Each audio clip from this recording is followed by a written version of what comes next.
안녕하십니까. 오늘은 독서 명상으로 보통의 깨달음에 대해서 깨달음에 대해서 평온하고 행복한 느낌이 어떤 것인지에 대해서 정확히 설명되어 있어서 얘기해 보겠습니다.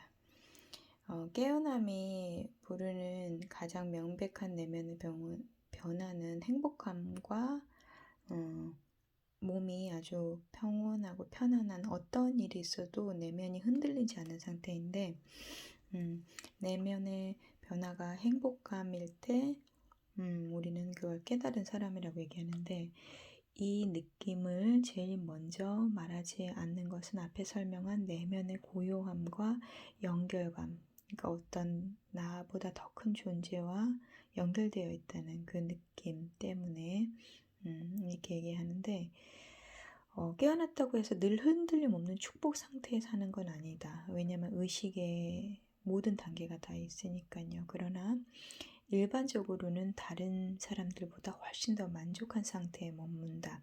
어떤 일이 일어나도 어떠한 상태에도 감정이 일어나지만 만족한, 그러니까 지극히 자족한 행복한 상태.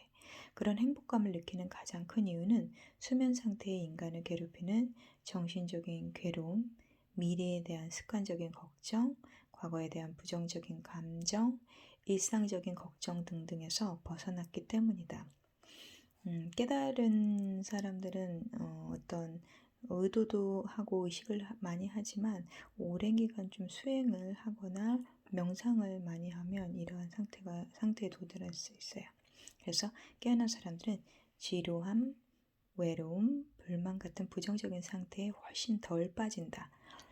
이들의 내면 세상은 기본적으로 덜 부정적이고 훨씬 더 조화로운 분위기를 풍긴다. 내가 인터뷰한 사람들도 그런 걱정과 불안으로부터 자유로워졌다고 했다. 어떤 사람은 내면에 뭔가가 바뀌었고 이제 아무것도 걱정하지 않게 됐어요. 다 괜찮은걸요. 걱정이 없는 상태는 진짜 많이 깨달은 상태입니다. 아주 평화로워요. 마음이 주변 상황이 어떻든지 간에 평화로운 상태가 깨달은 상태.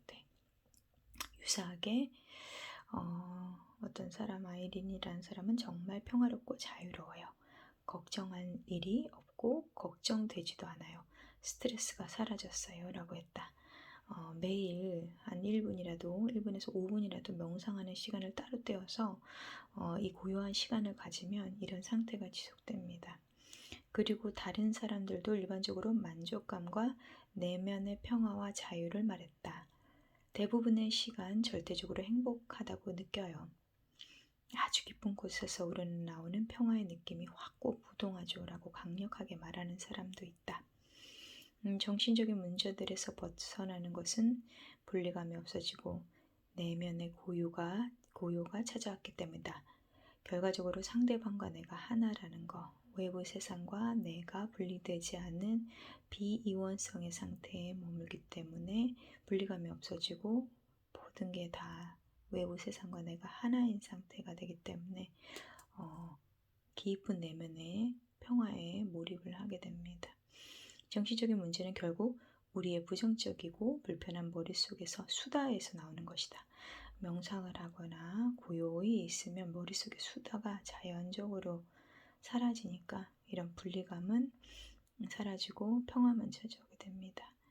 분리감은 자신이 부족하고 하찮다고 느끼게 한다. 전체에서 깨져나온 것 같다. 그러므로 내면의 고요와 연결성을 느낄 때 정신적 문제들에서 벗어나게 된다.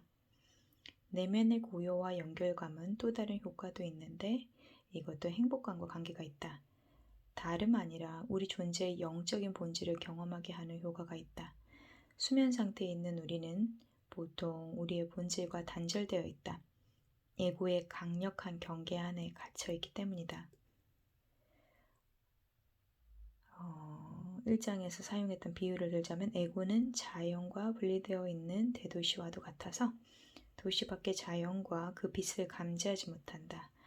내면에 환하게 자연적으로 치유할 수 있는 빛도 있고 환하게 내면에서 빛이 비추고 있는데 그 에고가 자꾸만 가리는 거죠. 껌껌하게. 하지만 깨어난 자아 체계는 대도시보다 환경신화적인 작은 에고타운 같아서.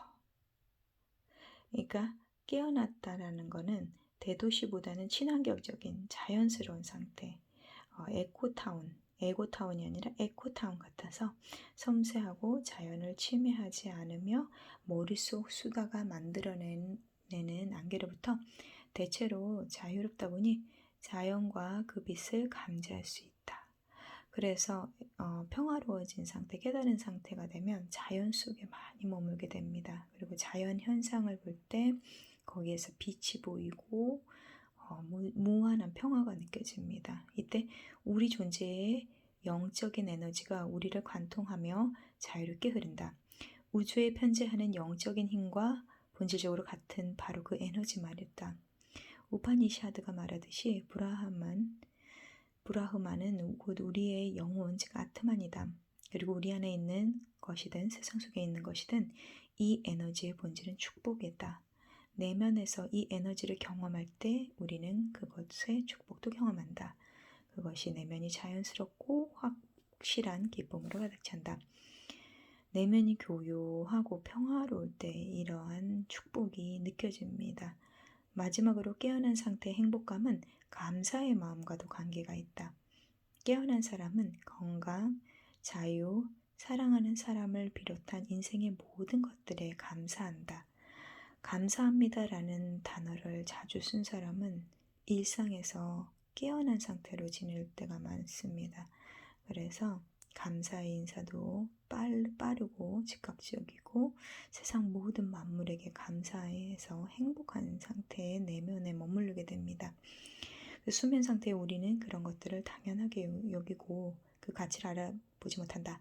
그러니까 의식이 잠자고 있을 때, 깨어나지 않았을 때는 그 당연한, 지금 우리가 누리고 있는 이 모든 축복이 당연하다고 생각해서 불만족입니다. 그래서 감사하는 마음은 행복을 부르는데 반대로 하면 되죠. 자꾸 바라는 것을 멈추고 만족하게 하기 때문입니다. 그래서 감사하는 사람은 더 이상 에고의 욕망대로 뭔가 바라는 게 없고 지금 이 순간 만족하게 되어서 꿈이나 목표도 그냥 저절로 이루게 됩니다. 수면 상태에 우리는 현재의 삶에 불만을 갖게 되고 거기다 정신적인 문제에서 도망치고 싶은 충동이 덧붙여지면서 끊임없이 뭔가를 원하게 된다. 이때 우리는 이미 갖고 있는 것을 더 많이 원하거나 그것을 대체할 다른 것들을 끊임없이 찾는다. 현재 삶에 대한 불만과 정신적인 문제들을 해소하기 위해 쾌락, 성공, 사회적 위상을 쫓고 물질에 집착하기도 한다. 그리고 악순환에 빠져든다.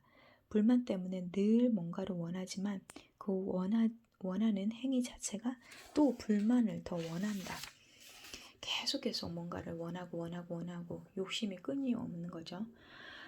그것을 만족시키려다 애쓰다 보면 욕망을 다 채울 수 없는 현실에 또 더 불만을 갖게 된다. 부자들의 화려한 집 사진을 보다 보면 자신의 집이 더 초라해 보이기 마련이다. 그런데 깨어난 상태에 우리는 바라고 또 바라는 그런 악순환에서 벗어난다. 그러니까 지금 어떤 상황이든 내 집이 초가집이건 기와집이건 아파트건 천막이건 깨어나면 그 모든 것들이 다 감사하고 만족하고 좋아 보이는 거죠. 불교적으로 말하면 욕망에서 벗어난 욕망이 이야기하는 심리적 고통에서도 벗어나는 것이다.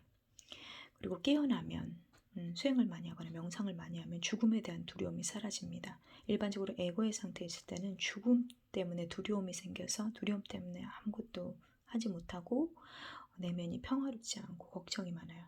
그래서 깨어난 사람이 행복감을 느끼는 큰 요인 중에 하나는 죽음에 대한 두려움이 사라지거나 줄어들기 때문입니다.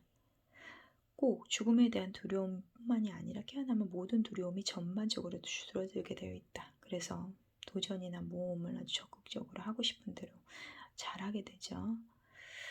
저도 이런 체험을 많이 했는데 어느 순간에 되게 수행을 많이 하고 명상을 많이 해서 죽음에 대한 모든 두려움이 다 사라져서 정말 지금 이 순간에 모든 후회가 없을 정도로 이런 상태에 살고 있는데 두려움은 대개 미래에 대한 기대 때문에 생긴다.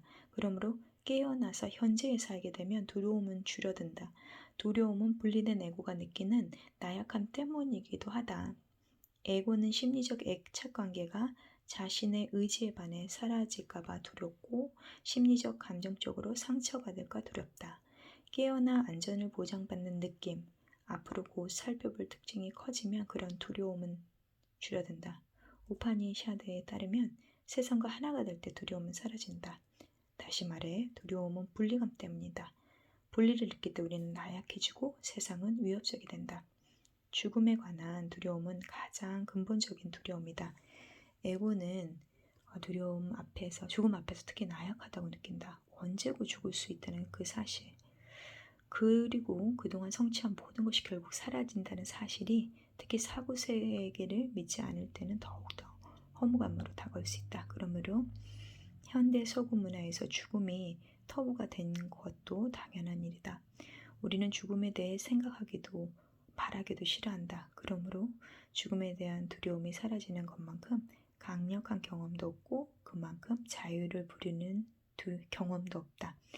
에릭은 죽음이 더는 두렵지 않아요. 그렇다고 죽고 싶다는 건 아니지만 이제 내 몸과 내 삶과 내가 가진 것들에 집착하지 않아요 라고 했다.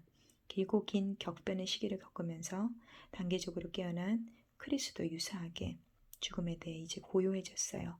죽음이 다가온다고 해도 이제 기꺼이 그 사실을 받아들일 거예요. 아직 죽고 싶지 않다고 하더라도요 라고 말했다. 다시 말하자면 물리감 초월이 죽음에 대한 두려움을 줄여준다. 이제 더 이상 에고가 우리 우주의 중심이 아니므로 에고의 붕괴가 그렇게 큰 비극처럼 보이지 않는다. 죽음이 모든 것의 끝이 아님을 의지한다. 세상이 곧 나이므로 나는 계속 이어질 것이다. 물질에 대한 집착에서 벗어나는 것도 죽음에 대한 두려움을 줄여준다. 수면 상태의 우리는 소유물, 사회적인 성공과 성취에 집착한다. 상처받긴 쉬운 자아를 보호하고 싶기 때문이다. 죽게 되면 그 모든 것들을 빼앗기기 때문에 죽음이 두렵다. 그러나 깨어나면 더 이상 그런 것들에 집착하지 않게 된다. 그러므로 삶을 떠나보내고 죽음을 받아들이기도 수월하다. 그러니까 법정 스님의 무소유처럼 아무것도 집착하지 않는 분은 평화롭게 가실 수 있는 거죠. 그래서 죽기 전에 모든 것을 다 사회에 환원하는 그 재단을 만들어서 돌아가신 루이스에이도 엄청 편안하게 돌아가셨죠. 이미 깨달은 사람들은 그렇게 다 조치를 취합니다. 그런 것들은 다 허상임을 알기 때문이죠. 하지만 깨어난 사람이 죽음에 대한 두려움에서 벗어나는 가장 큰 이유는 죽음을 이제 다르게 이해하고 죽음에 대한 다른 자세를 갖게 되었기 때문이다. 깨어나면 우리의 존재의 본질이 육체가 소멸한 뒤에도 계속 존재함을 알게 되고 몸은 육신은 한정적이지만 영혼은 무한합니다. 따라서 죽음이 끝이 아님을 알게 된다. 어린 딸이 죽은 지 몇 년 후에 깨어나게 된 에이린도 우리는 그저 작은 반딧불 같아요. 큰 에너지에서 갑자기 떨어져 나온 반딧불이죠. 그렇게 잠깐 반짝이다. 다시 그 원천으로 돌아가도 또 반짝일 것입니다. 라고 했다. 수면 상태의 물질주의적 세계관에 따르면 분명 사후세계는 없는 것 같다. 우리의 의식은 단지 뇌의 활동일 뿐이다. 그러므로 뇌가 활동을 멈추면 의식도 사라진다. 하지만 깨어난 상태에서 보는 세계는 그보다 좀 더 복잡하다. 우리는 본질적으로 뇌와 개인적인 정체성을 넘어서는 존재들이다. 죽음은 의식이 끝이 아니고 의식의 변형이다. 어떤 사람은 내게 이렇게 말했다. 저는 죽음도 삶의 일부라고 믿고 있어요. 생사가 한 라인에 있으니까요. 죽음은 단지 다른 상태로의 전환 같은 거예요. 그리고 죽음을 우리 영혼이 몸에서 나와서 보편의식과 하나가 되며 다른 상태로 들어가는 것이라고 말하는 사람도 있었다. 그러므로 삶의 죽음의 이원성은 깨어난 상태에서 사라지는 것 같다. 우리와 세계 사이에 혹은 우리와 다른 인간 존재들 사이에 이원성도 사라지는 것 같다. 죽음을 끝으로 보지 않으므로 깨어난 사람은 죽음을 무서워해야 할 고통스러운 과정이 아니라 자유를 되찾는 긍정적인 과정이라고 말한다. 구정에 소개된 역동적으로 깨어난 헬렌은 이렇게 말했다. 나는 죽으면 다 끝이라고 생각했어요. 사후세계를 믿다니 멍청한 사람들이라고 이렇게 생각했지만 지금 나는 죽음을 전혀 두려워하지 않아요. 사실 어떤 면에서 고대하기도 해요. 죽음으로 그 어떤 자유를 얻을 것 같아요. 7장에 소개한 바 있는 극심한 산후 우울증을 겪다가 갑자기 깨어난 마리타는 죽음이 집으로 돌아가는 것이고 시공간 밖에 존재하는 것이고 감옥 밖에 나가는 것이라고 했다. 깨어나면 가장 큰 특징은 죽음에 대한 두려움이 없기 때문에 평안하고 걱정이 없는 상태가 됩니다. 이거는 실제로 어떤 아주 큰 고통이 있는 그 다음에 일어나는 그 단계인데요. 지극히 너무너무 힘들어서 죽을 것 같이 고통스러워도 깨어나면 그것이 다 사라지고 마음이 평온한 상태가 돼서 모든 것을 초월한 상태. 그것이 깨달음이라고 정의하고 싶네요. 오늘은 보통의 깨달음. 이런 건 누구나 깨달을 수 있다라고 해서 보통의 깨달음이라고 에크하르트 톨레가 이 책을 추천한 것 같습니다. 오늘의 독서 명상은 여기까지입니다. 감사합니다.